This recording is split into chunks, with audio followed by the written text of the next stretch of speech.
Bismillahirrahmanirrahim. Alhamdulillahi rabbil alamin. Wassalatu wassalamu ala al-mab'uthi rahmatan lil alamin. Nabiyyina wa habibina wa qudwatina Muhammad ibn Abdullah wa ala alihi wa sahbihi wa man walah, amma ba'du. Muslimin dan muslimat, para pelajar, para penonton sekalian, Assalamualaikum warahmatullahi wabarakatuh. Alhamdulillah, pada hari ini 30/11/2021 bersamaan dengan 25 Rabiul Tsani 1443, kita teruskan pengajian kita dalam tafsir surah Saba. Tafsir surah Saba, surah yang ke-34, juzuk yang ke-22. Tajuk perbincangan kita iaitu Allah Ta'ala sebut anugerahnya kepada Nabi Sulaiman alaihi wa ala abihi wa ala nabiyyina salatu wassalam. Ayat yang lepas, ayat 12, 10 dan 11, Allah gambarkan cerita ringkas tentang Nabi Daud. Fokus kita kepada Daud dalam ayat ini, dalam surah ini, hanyalah tentang fadlan ataupun limpah kurnia yang Allah anugerahkan kepada Daud. Setelah selesai daripada Nabi Daud, Allah Ta'ala sambung pula ayat ini, ayat 12, 13 dan 14 ini kisah anaknya dia. Anaknya dia Nabi Sulaiman alaihi salam. Mereka berdua Nabi.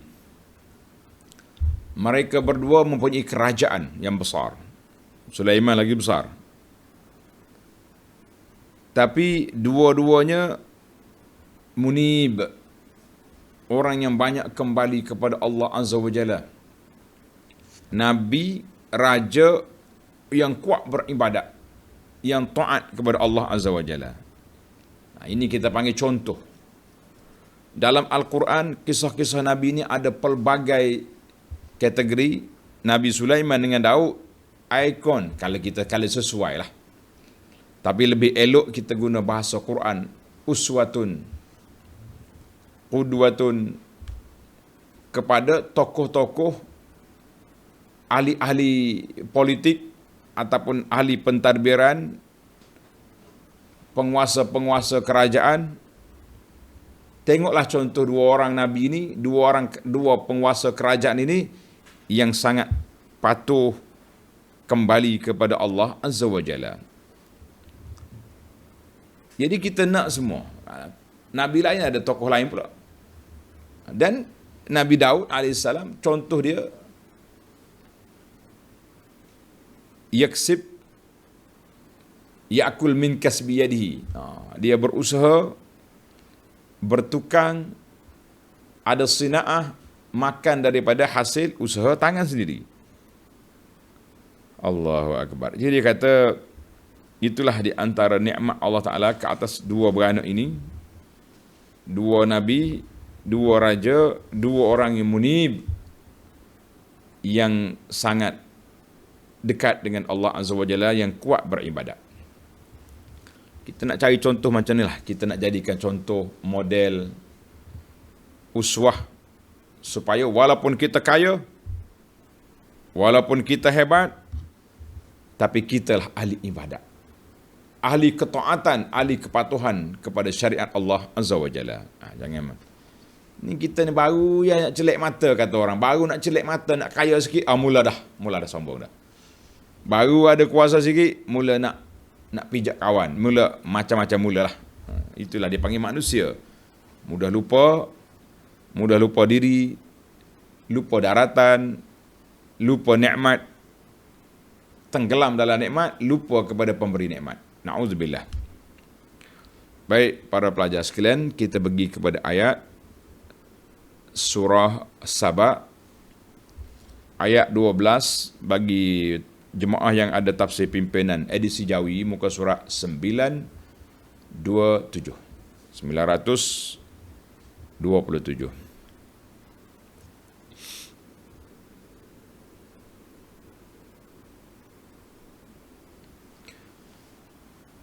أعوذ بالله السميع العليم من الشيطان الرجيم. ولسليمان الريح غدوها شهر ورواحها شهر ورواحها شهر وأسلنا له عين القطر ومن الجن من يعمل بين يديه بإذن ربه ومن يزغ منهم عن أمرنا نذقه من عذاب السعير. يعملون له ما يشاء من محاريب وتماثيل وجفان كالجواب وقدور الراسيات. اعملوا آل داود شكرا وقليل من عبادي الشكور. فلما قضينا عليه الموت ما دلهم على موته إلا دابة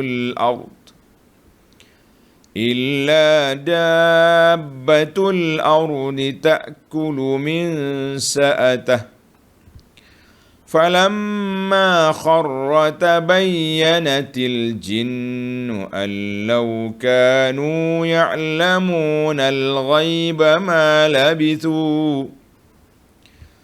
ما لبثوا في العذاب المهين.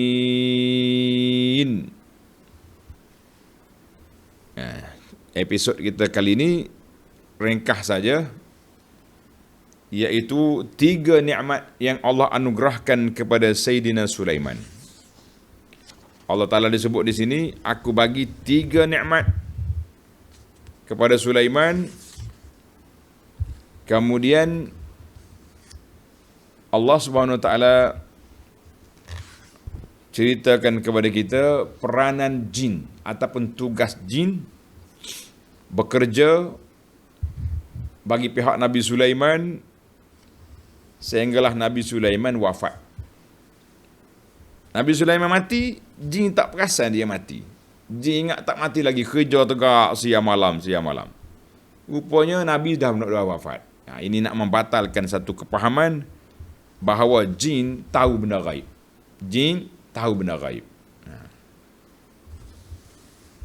Mari kita pergi pada tafsir. وَلِسُلَيْمَانَ الرِّيحَ غُدُوهَا شَهْرٌ. Dan kami kurniakan kepada Nabi Sulaiman kuasa menggunakan angin. Nabi Sulaiman, di antara nikmat yang Allah anugerahkan kepada dia, angin, dia guna angin. Nak berjalan mana-mana, angin bawa. Macam kita hari ni, ada kapal terbang sendiri, ada helikopter, ada jet. Siapa dia ni? Fulan. Dia datangnya apa? Naik jet peribadi. Zom, pergi sana. Hebat. Tak berjalan dah dia dengan kereta, helikopter. Ini Nabi Sulaiman, Allah Ta'ala bagi kuasa menggunakan angin untuk perjalanannya. Nabi Sulaiman nak pergi mana? Naik angin. Guna angin. Angin ni laju. Ghuduwuha syahrun. Supaya sepagi perjalanannya adalah menyamai perjalanan biasa sebulan. Orang jalan kaki sebulan, Nabi Sulaiman naik angin, naik atas sejadah dia, katanya lah. Dia duduk atas tikar sejadah dia tu, angin pun angkat, zoom, pergi. Pagi ni sampai sana, tempat dia nak pergi. Orang lain jalan kaki sebulan. Warawahuha syahrun, dan sepetang perjalanannya alam menyamai perjalanan biasa sebulan. Kalau dia pergi pagi ke petang, orang lain sebulan, Nabi Sulaiman sepetang, sekejap dia pergi. Ya, macam kita hari ni nak naik kapal terbang. Dulu orang pergi Mekah berapa lama duduk di laut. Kapal layar dia panggil. Ada sampai, ada tenggelam. Kemudian mari pula kapal api. Mari pula kapal enjin. Kapal enjin tu kita sempat 2 minggu atas kapal. Kemudian mari kapal terbang 8 jam. Mungkin dia akan cipta lagi nanti lain kali tak sampai 8 jam. Maket boleh minum air di pagi di sini, boleh solat Zuhur di Mekah. Contohlah kita kata dekat sangat. Itu kekuatan angin. Maka 3 nikmat yang Allah anugerahkan kepada Sulaiman ni, yang pertama angin, taskhirur rih. Wa sakharna li Sulaimana ar-rih tajri fi awwalin nahari ila zawal, daripada pagi sampai zuhur, jarak dia boleh pergi macam orang lain jalan sebulan. Kalau dia berjalan daripada zuhur sampai ke malam, sama dengan orang lain berjalan sebulan. Kenapa tak laju lagi? Ya, tak boleh, dah terbalik Nabi Sulaiman pula laju-laju. Wallahu alam, kenapa Allah Ta'ala buat sepagi sepetang, tapi jarak dia laju nak banding dengan perjalanan biasa. Itu nikmat yang pertama. Nikmat yang kedua, wa asalna lahu 'ainal qitra, dan kami alirkan maginya mata air tembaga. Wa ajraina li Sulaiman 'ainan nuhas, orang lain mata air, dia mata air tembaga. Nak buat apa Sulaiman? Nak buat tembok, nak buat tu, buat ni, ambil daripada mata air telaga, buat situ. Punyalah dia punya nikmat kekuatan yang Allah anugerahkan kepada Sulaiman. Yang ketiga, nikmat yang ketiga, wa minal jinni man ya'malu baina yadayhi biizni rabbih,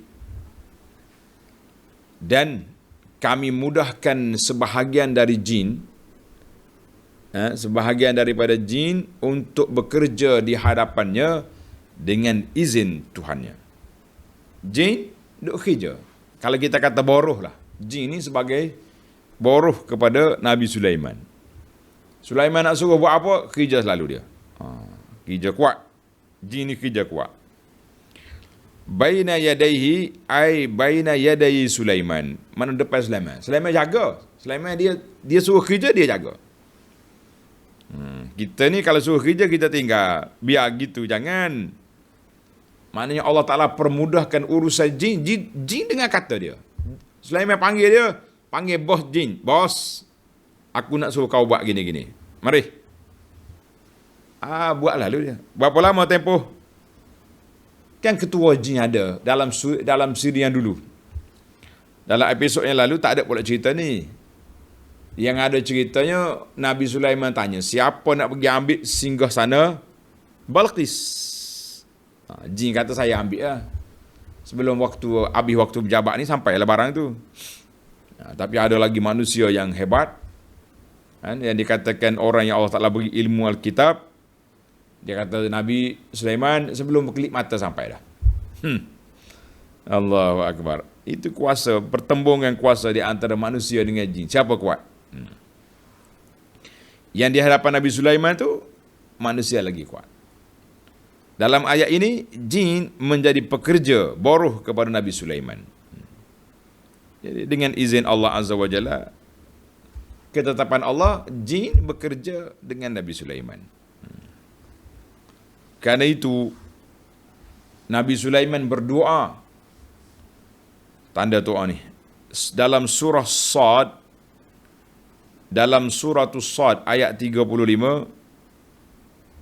Nabi Sulaiman berdoa, qala rabbighfirli wa habli mulkan la yanbaghi li ahadin min ba'di innaka antal wahhab. Qala rabbighfirli, ya Allah ampunkan dosa aku. Wa habli mulkan, anugerahkan kepadaku kerajaan la yang bagi li ahadim madi, tak ada orang lain boleh ikut kerajaan aku ni. Mana kerajaan Mamlakah Sulaiman ni besar, mempunyai kuasa yang kuat. Dia punya perjalanannya jet dia angin, pekerja-pekerja dia jin. Siapa nak lawan? Masya Allah, tak ada orang lawan dia. Maka dalam ayat 30, dalam ayat ni lagi, ayat surah Sad, Allah kata fasakharna lahu riha tajri bi amrihi rukha'an haitsu asab. Kami permudahkan angin. Sulaiman, kamu arah nak gimana angin? Wasyayatina kulla banna'in wa ghawas. Syaitan-syaitan jin tu boleh buat binaan dan boleh pula menyelam, pergi cari mutiara. Wa akharina muqarranina fil asfat. Ini dia panggil nikmat yang Allah anugerahkan kepada siapa? Kepada Nabi Sulaiman. Baik, kalau jin melawan, jin tak dengar kata, jin tak menjalankan tugas, apa hukum? Tengok akhir ayat. Wa man yazigh minhum an amrina nuziqhu min azabis sa'ir. Dan sesiapa dari kalangan jin itu yang menyeleweng dari perintah kami. Siapa dia di kalangan jin hok tak dengar kata, dia panggil menyeleweng, tak dengar kata, jin kerah kepala, kami akan merasakannya pukulan dari azab api neraka. Jadi Allah Ta'ala sebut dalam ayat ini azabis sa'ir, mana dia kena ada pukulan daripada api neraka. Nu'azibhu bin nar.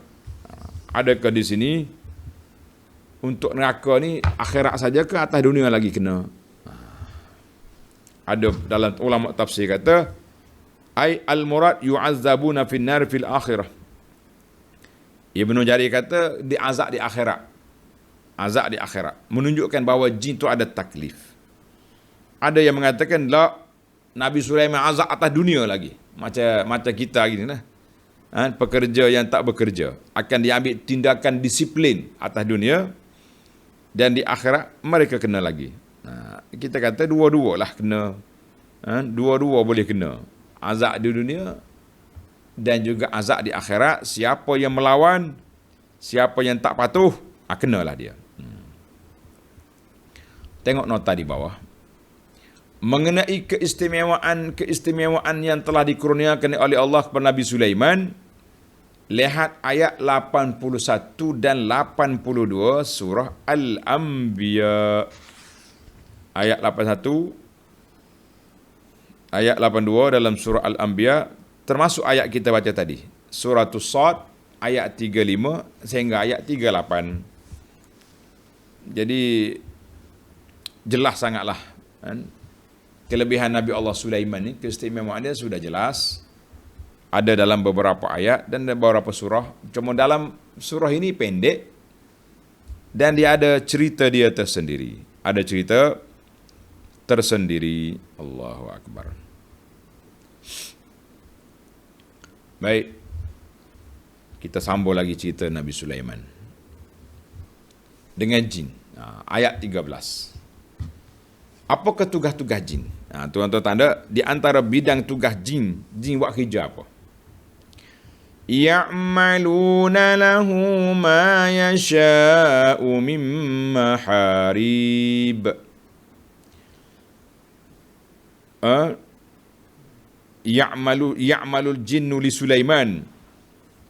Golongan jin itu membuat untuk Nabi Sulaiman apa yang dikehendakinya dari bangunan-bangunan yang tinggi-tinggi. Hebat dia ni. Maharib di sini kata Ibnu Atiyah rahimahullah, al-abniyatul aliyatus syarifah, binaan yang tinggi. Bukan kata mihrab. Mihrab masjid kita tu dah.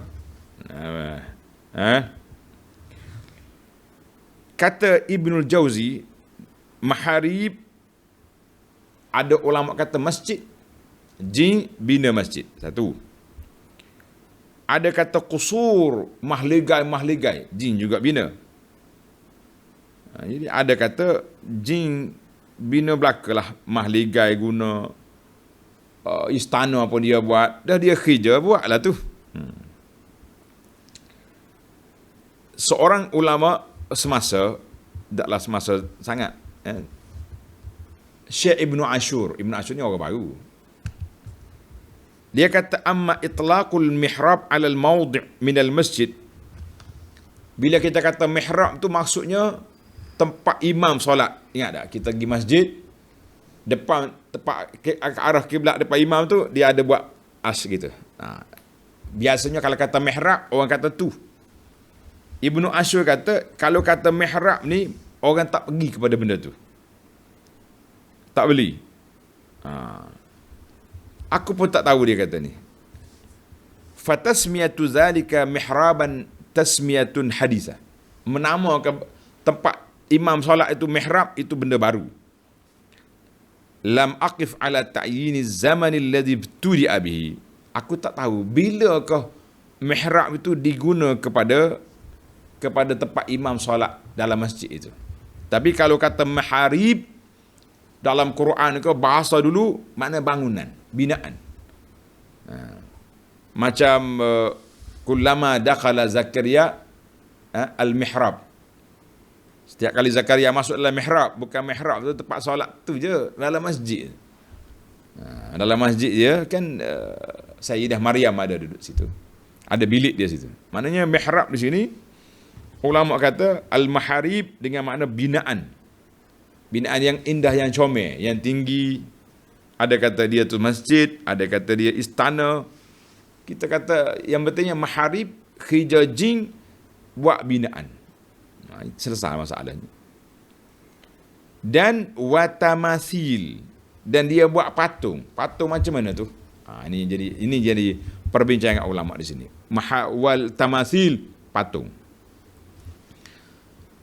Tengok nota di bawah, membuat patung tidak dilarang dalam syariat Nabi Sulaiman, tetapi tidak dilarang dalam syariat Nabi kita Muhammad sallallahu alaihi wasallam. Ini kata putuslah. Sebab ulama berbeza pandangan. Mahar itu ni tamasil di sini kata Qurtubi iaitu kullu ma suwira. Benda yang dibuat patung seperti patung hayawan ataupun lain daripada hayawan. Itu kata siapa? Al-Qurtubi. Maknanya tak semesti dia buat orang, dia buat hayawan, gambar-gambar, itu dipanggil patung. Qala Ibnu Juzai wa tamasil, ulama kata kanat ala ghairi suwaril hayawan. Ada ulama kata bukan gambar binatang, tidak. Ada kata gambar binatang, gambar hayawan, tapi dalam syariat dia boleh. Syariat Nabi Sulaiman dibenarkan. Maka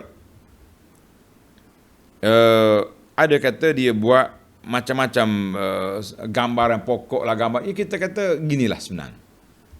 Kesimpulannya zaman Nabi Sulaiman tu dibenarkan buat patung-patung tu.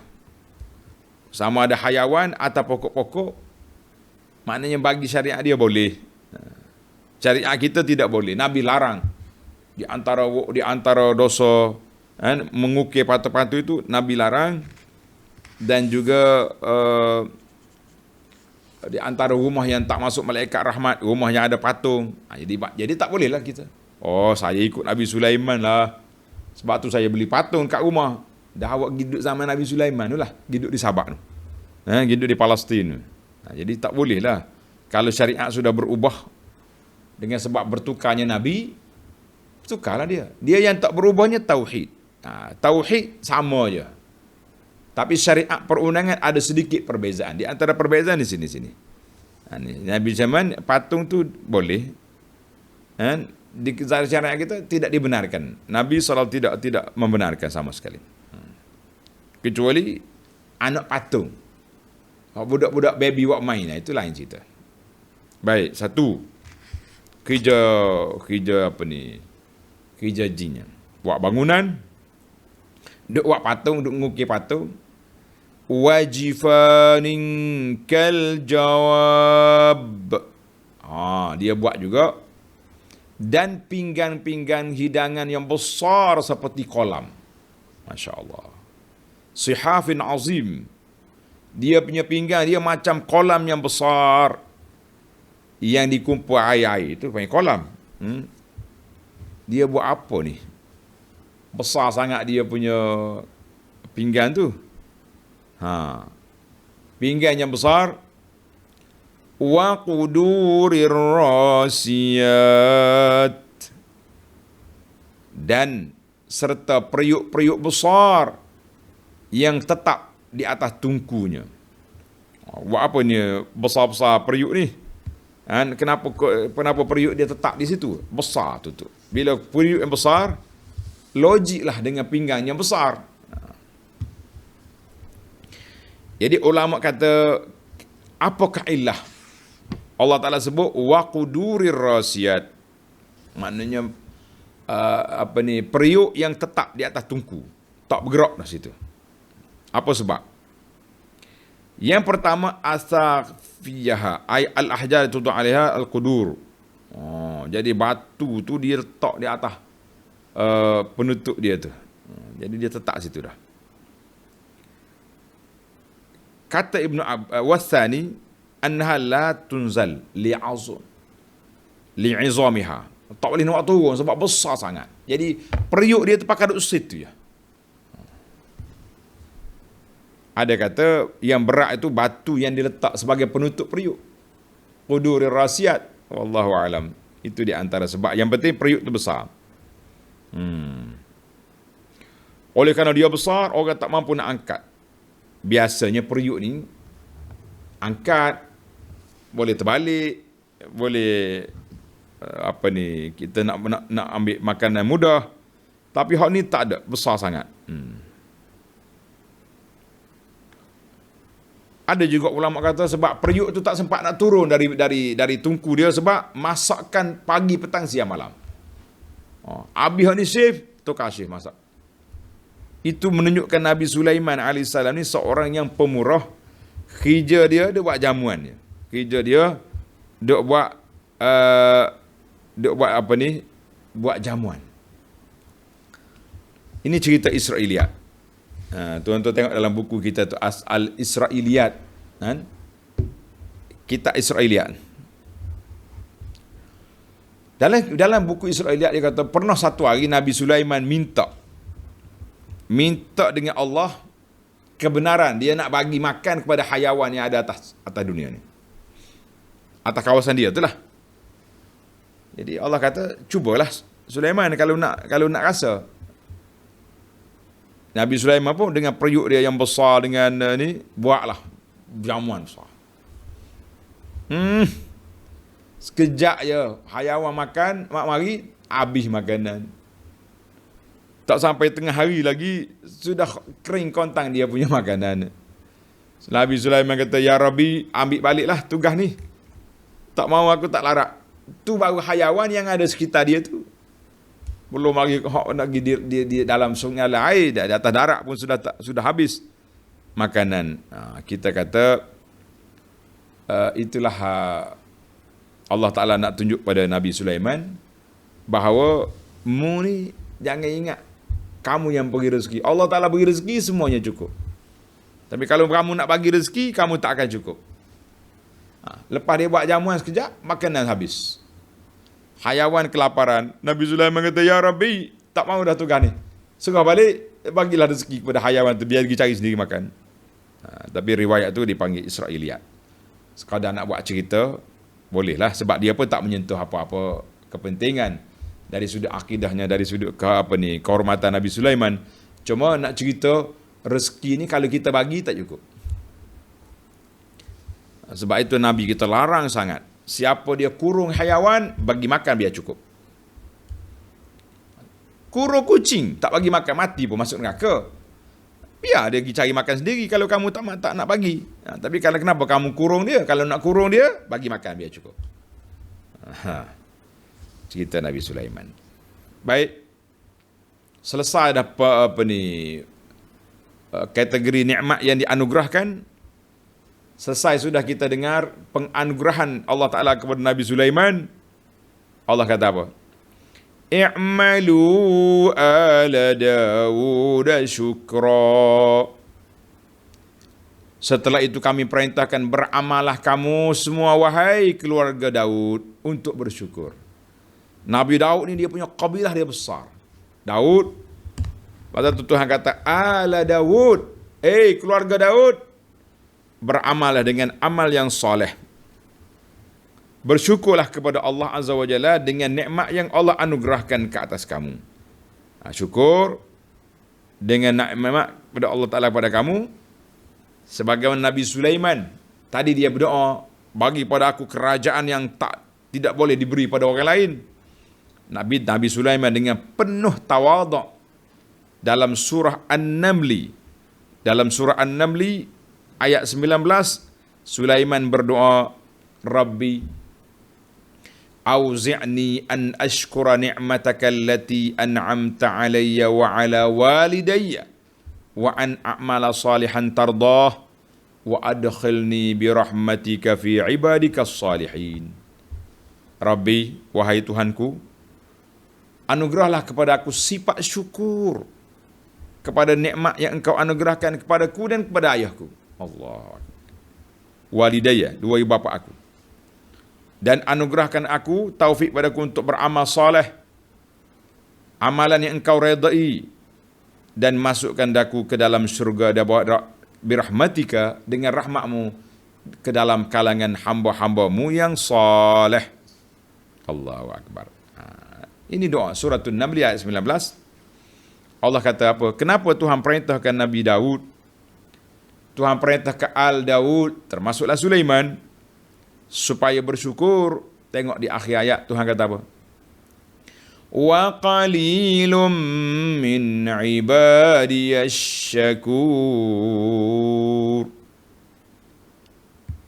Dan sememangnya sedikit sekali di antara hamba-hambaku yang bersyukur. Manakala kamu ni, wal mukthiruna min syukrillahi ala ni'amihi qalil. Ayat ni kita kena tadabbur sedikit, tuan-tuan.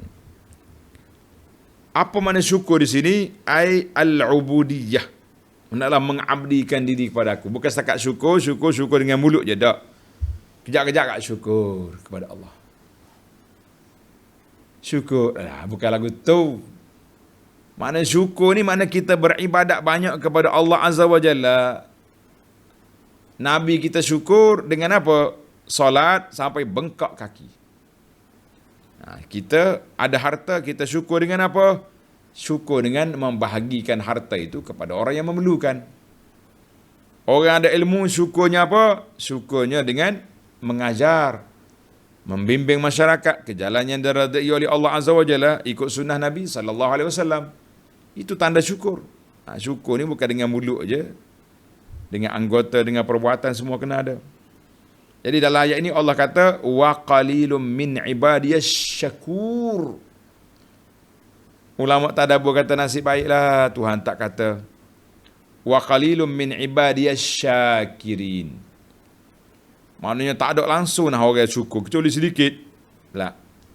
Asy-syakur menunjukkan orang yang banyak bersyukur itu tak ramai. Bukan tak ada orang bersyukur. Bukan tak ada orang bersyukur, tapi syakur. Wa qalilum min ibadiyah asy-syakur. Orang yang banyak bersyukur tak ramai. Bukan langsung tak ada orang syukur, tidak.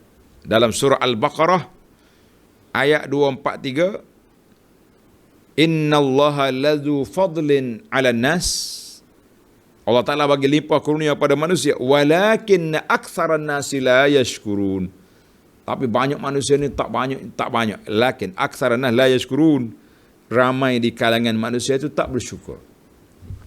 Dalam ayat ini kata wa qalilum min ibadiyas syakur. Kurang, tak ramai hamba-Ku yang banyak bersyukur. Bukan tak ada orang syukur. Yang banyak bersyukur. Itu ayat ni beza sikit. Ayat kalau kita tadabbur terserlah maknanya tersendiri. Allahu akbar. Baiklah para pelajar sekalian, kita ambil ayat yang terakhir dalam perbincangan kita ini, ayat yang ke-14.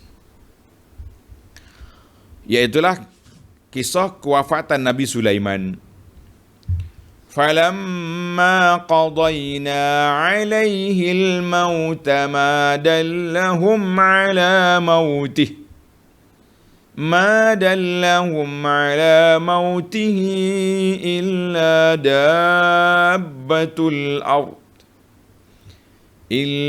دَابَّةُ الْأَرْضِ تَأْكُلُ مِنْ سَأَتَهُ. Jadi setelah Nabi Sulaiman menjalankan tugas menyampaikan agama Allah Ta'ala ini, dan juga jin bekerja di hadapan dia, sudah cukup masa Sulaiman pun wafat. Kalau kata ulama, kalaulah kekuatan kerajaan itu menyelamatkan orang, sudah pasti Nabi Sulaiman lah orang yang layak selamat daripada kematian. Tapi Sulaiman pun mati juga, maka kita kata tak ada orang selamat daripada kematian. Tak ada orang selamat daripada kematian. Semua kita akan mati. Tengok terjemahan. Falamma qadayna alaihil maut. Setelah kami tetapkan berlakunya kematian Nabi Sulaiman. Nabi Sulaiman mati. Ja'al ajal. Katanya, dengar ni. Ini cerita. Hina akalat asahu allati kana mutawakkian. Nabi Sulaiman duduk di tempat dia duduk ni. Dia bertongkat dengan tongkat. Gitu. Duduk tongkat. Duduk tengok jin buat kerja. Tengok jin bekerja. Pada ketika itu, sedang Nabi Sulaiman duduk perhati gitu, dia mati. Mati. Jin tegak kerja siang malam. Sulaiman ni tak balik makan lah kau ni. Pakai duduk sini tunggu kita kerja ni kat jin pun kerja kuat lah. Takut Nabi Sulaiman marah. Sulaiman tak bergerak dah, dia sudah mati, sudah wafat. Jin tak tahu. Bila baru tahu, tengok ayat. Tidak ada yang menunjukkan kepada mereka tentang kematiannya melainkan semut putih, anai-anai, yang telah memakan tongkatnya.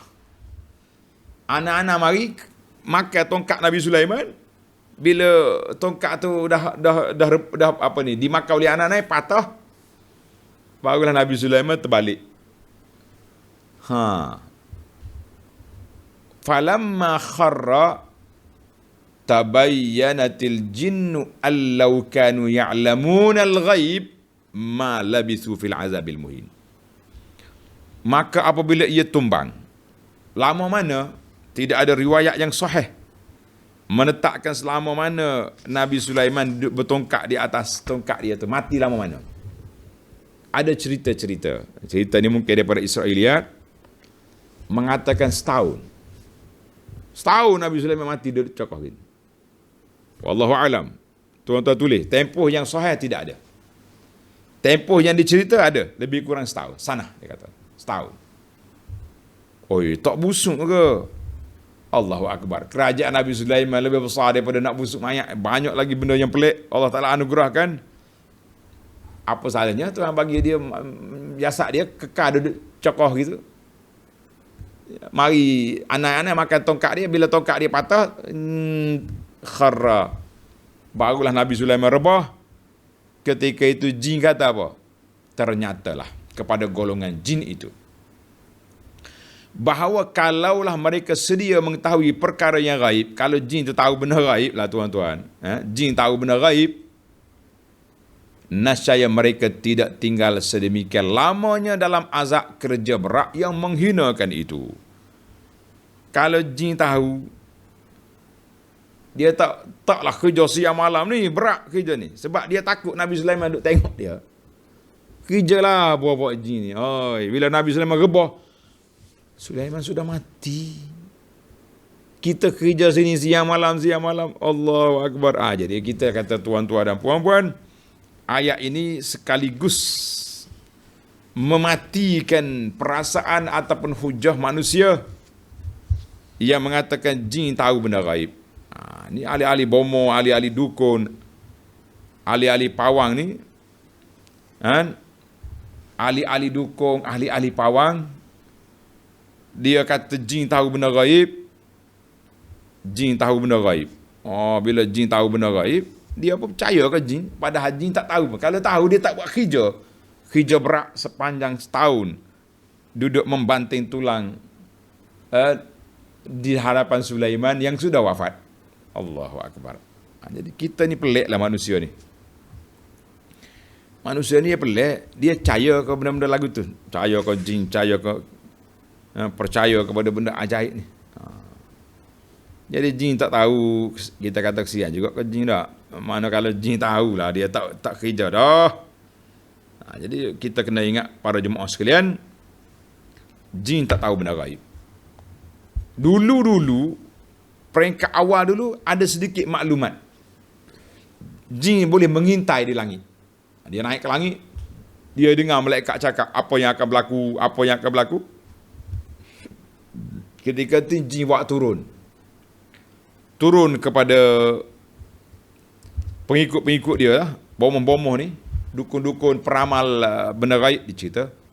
Jadi Tok Bomoh ni cerita kepada orang benda akan berlaku. Bila berlaku sungguh, orang percaya, oh hebat tuan Syekh ni, tuan Bomoh ni hebat, tahu benda gaib.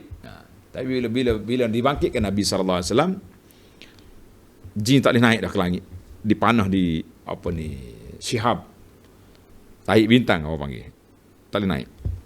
Tapi jin ni masih lagi dengan maklumat-maklumat yang dia ada tu. Itulah yang dia bohongi manusia.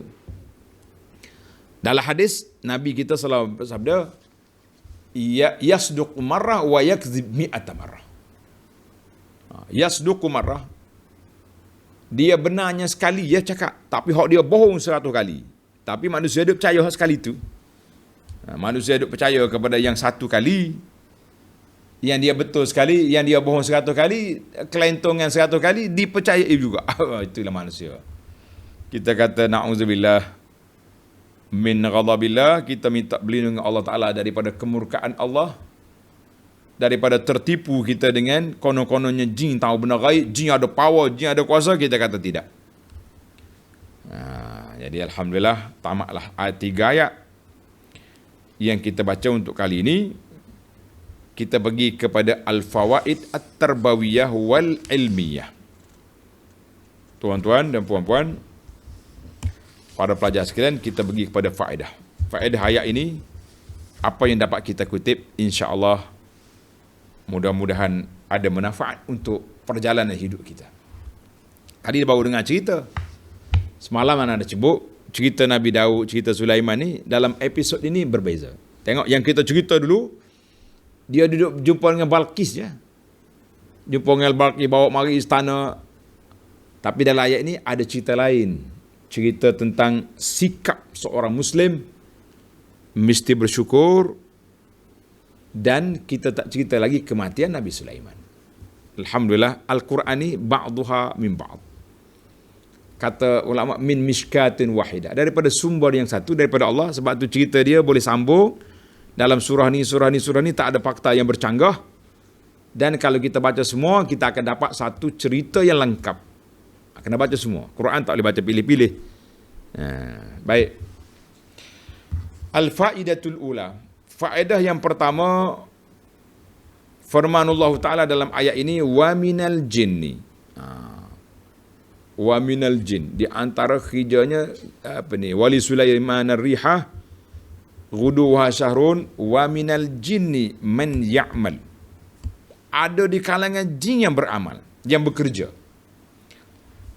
Kata ulama tadabbur, isbat wujudil jin. Kita isbatkan adanya jin. Dengan Al-Quran sudah ada jin. Bahkan nama suratul jin pun ada. Dalam hadis Nabi SAW, Nabi sebut jin banyak kali dalam hadis. Dan ijma' kaum muslimin mengatakan jin tu ada. Walihaza. Kerana itu, man ankara wujudal jin faqad kazzabal Quran. Siapa dia kata jin tak ada, orang itu telah membohongi Al-Quran. Sebab Tuhan kata jin ada, mu kata tak ada. Jangan main-main. Dan jin ni pula makhluk yang halus. Makhluk halus dia panggil. Kita tak nampak, tapi dia boleh nampak. Ada orang tertentu boleh nampak jin. Dan jin boleh menjelma. Dalam kisah ini, Nabi Sulaiman nampak jin. Duk kerja depan dia, ngongak-ngongak, duk akak barang, duduk buat binaan. Nabi Sulaiman nampak. Ada orang nampak, ada orang tak nampak. Kita tak nampak jin. Mungkin kita jumpa dengan jin, tapi jin berupa makhluk lain. Sebab tu Nabi kita larang, sallallahu alaihi wasallam, larang kalau ular masuk dalam rumah, jangan terus pukul. Halau dia keluar. Ular, ini rumah aku lah, kau keluarlah. Kita bimbang takut yang masuk tu bukan ular betul, jin. Jin ni di antara benda yang dia suka berupa ular. Ada kisah di Madinah, seorang suami balik tengok ada benda ada ular tepat kat dalam rumah dia. Maka dia panah. Tiba-tiba suami dia bertempik. Tengok, dia kata aku tak tahu siapa mati dulu. Ular mati dulu ke suami dia mati dulu? Maknanya itu bukan ular, itu jin. Bila dia panah, jin lain pula yang pukul dia. Allahul musta'an. Baik tuan-tuan, jangan duduk kelaingan dengan jin. Yang kedua, itu dari sudut kewujudan jin. Jin itu ada. Yang kedua, wa man yazigh minhum an amrina. Siapa dia tak dengar kata kami, dia kena azab. Kata di para ulama, annal jinna mukallafun. Jin itu ada taklif macam kita manusia juga. Kalau dia derhaka, kena azab. Sama ada azab dunia ataupun azab akhirat. Allah Ta'ala sebut dalam Quran, wa ma khalaqtul jinna wal insa illa liya'budun. Nabi sebut dalam hadis, semua orang yang kena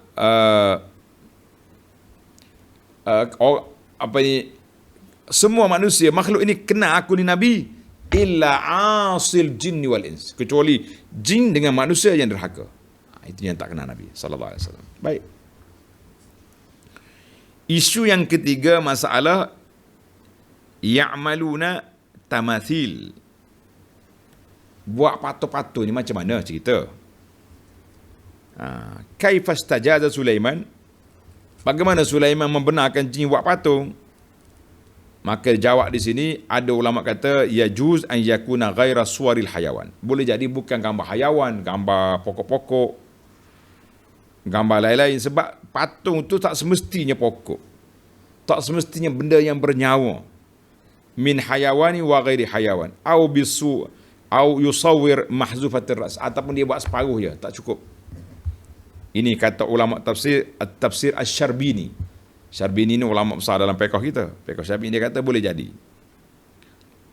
Wa ala fardi, andainya memang dia buat patung sungguh dengan hayawan yang bernyawa, jaiz, harus untuk syariat, di syariat dia, dan tidak boleh syariat kita. Maka kata di Suyuti dalam kitabnya Al-Iklil fi Istinbat At-Tanzil, falaisa fil ayati hujjatun fi jawazi taswir. Ayat ini bukan menjadi dalil harus buat patung, tidak.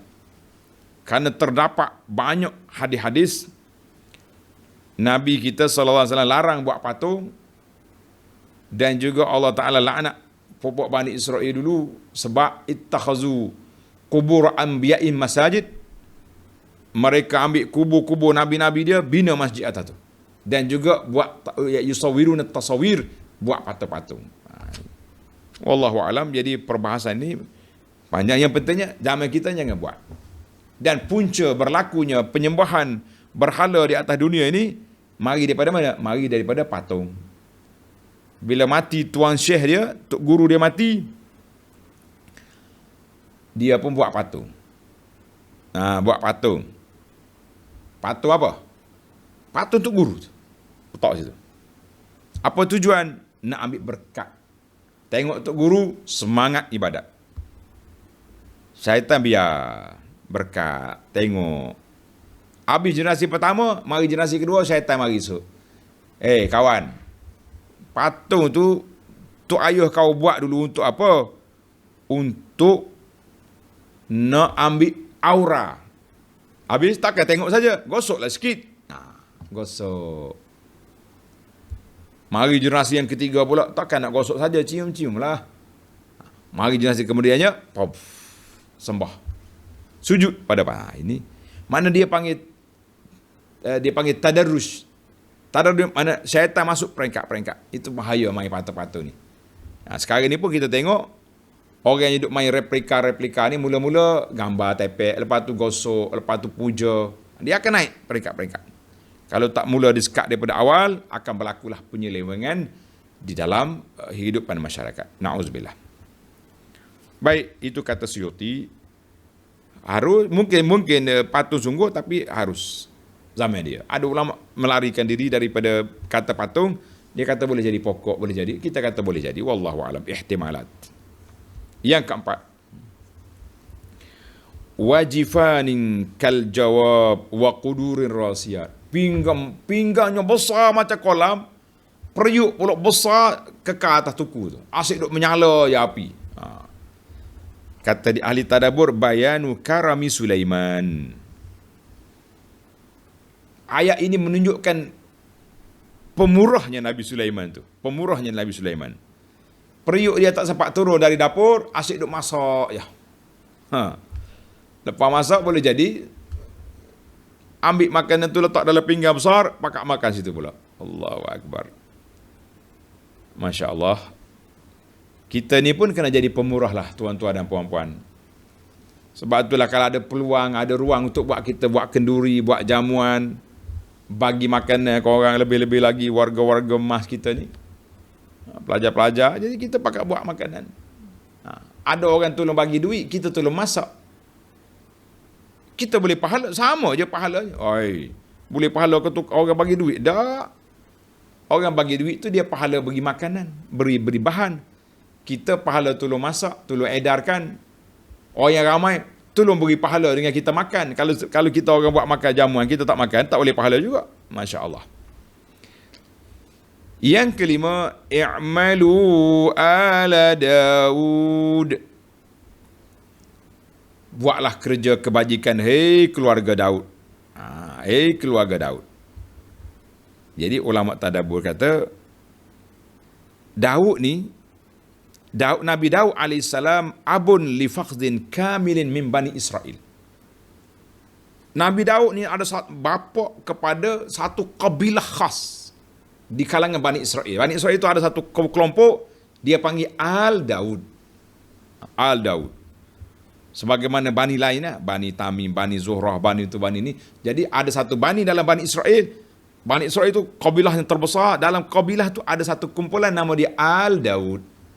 Macam kita ni lah, kelompok Melayu. Dalam kelompok Melayu tu ada kabilah pula. Itu maknanya. Al Daud ni satu cabang daripada kabilah Bani Israel.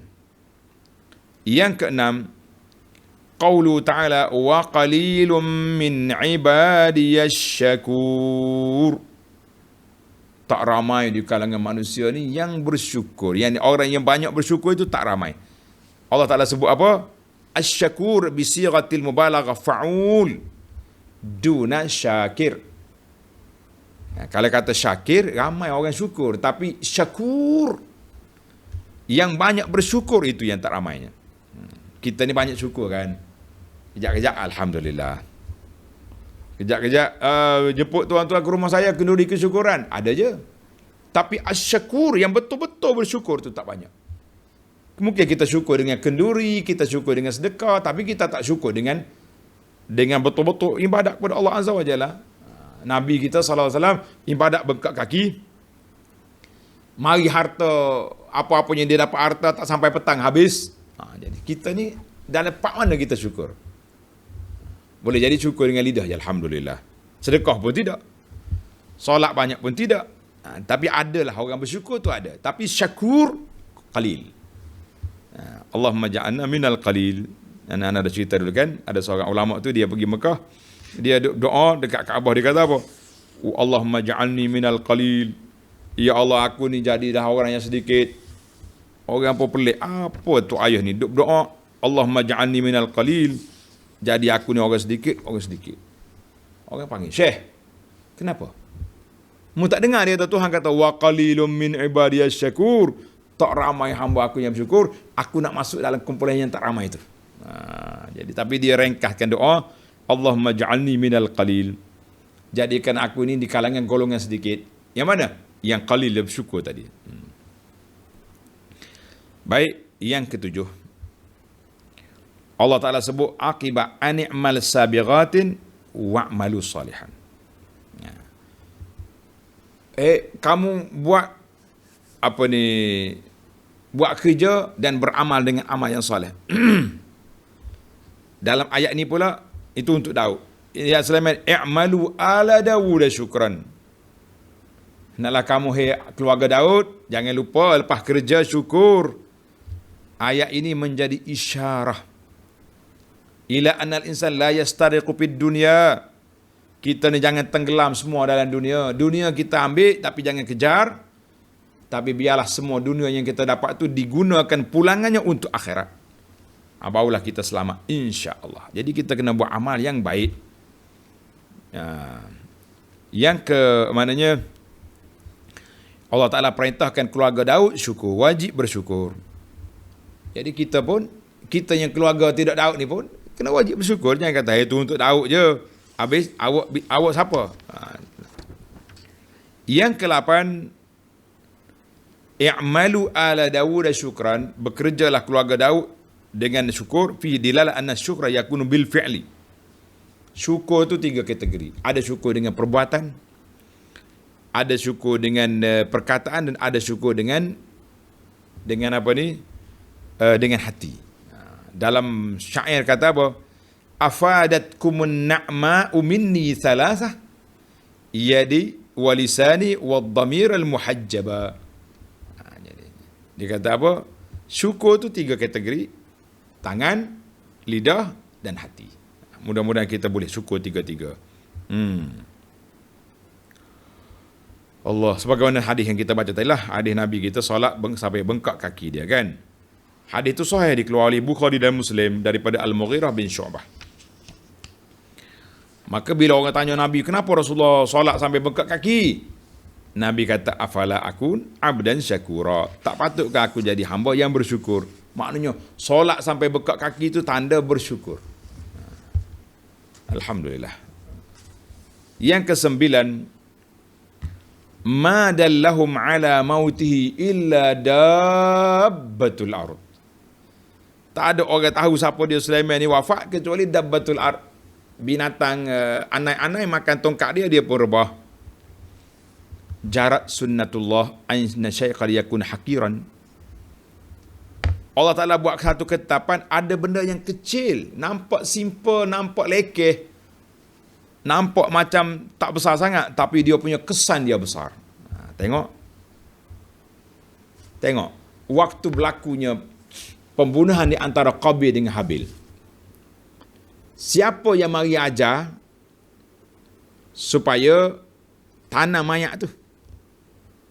Qabil, mu nak tanam macam mana ayat ni? Ketika tu yang datangnya ghurab, burung gagak mari gali. Oh, macam ni. Wa'id al-mabadil handasiyah. Binaan dari sudut struktur binaan yang kuat-kuat. Orang belajar daripada mana? Belajar daripada lebah. Rumah lebah tu hebat.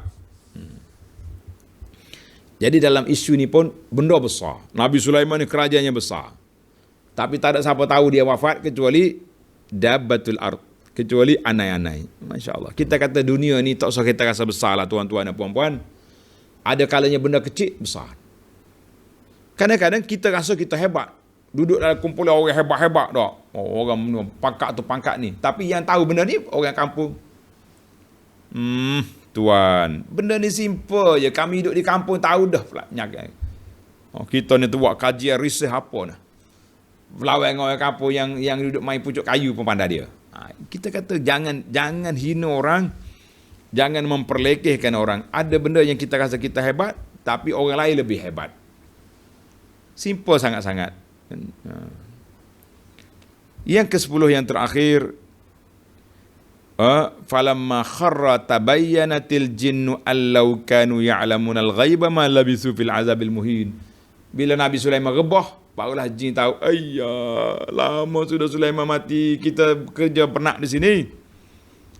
Maka ayat ini nak membatalkan kepercayaan masyarakat bahawa jin tahu benda gaib.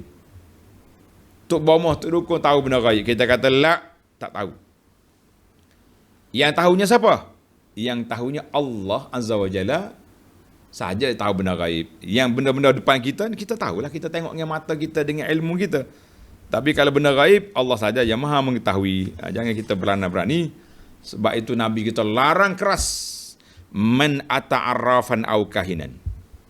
Siapa dia pergi jumpa tukang tilik, siapa dia pergi jumpa tok nujum, pergi jumpa je, Allah Ta'ala tak kabul solat dia 40 hari.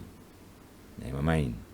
Fasaddaqahu, kalau dia yakin pula, dia terima, dia percaya, maka orang itu telah kufur dengan Quran yang diturunkan ke atas Nabi sallallahu alaihi wasallam. Kita kata ini cukup berbahaya. Bahaya apa? Bahaya apa? Bahayanya pergi percaya benda yang gaib yang telah Allah Ta'ala kata aku je tahu benda ni. Baiklah para pelajar sekalian, alhamdulillah tamatlah kita cerita Nabi Sulaiman. 3 ayat saja. InsyaAllah dalam siri yang akan datang kita akan masuk pula kepada cerita laqad kana lisabain, ayat 15 sehingga ayat 19. InsyaAllah dalam siri yang akan datang. Subhanakallahumma bihamdika asyhadu an la ilaha illa anta astaghfiruka wa atubu ilaik. Wa sallallahu ala nabiyyina Muhammad wa ala alihi wa sahbihi ajma'in. Walhamdulillahi rabbil alamin. Wassalamu alaikum warahmatullahi wabarakatuh.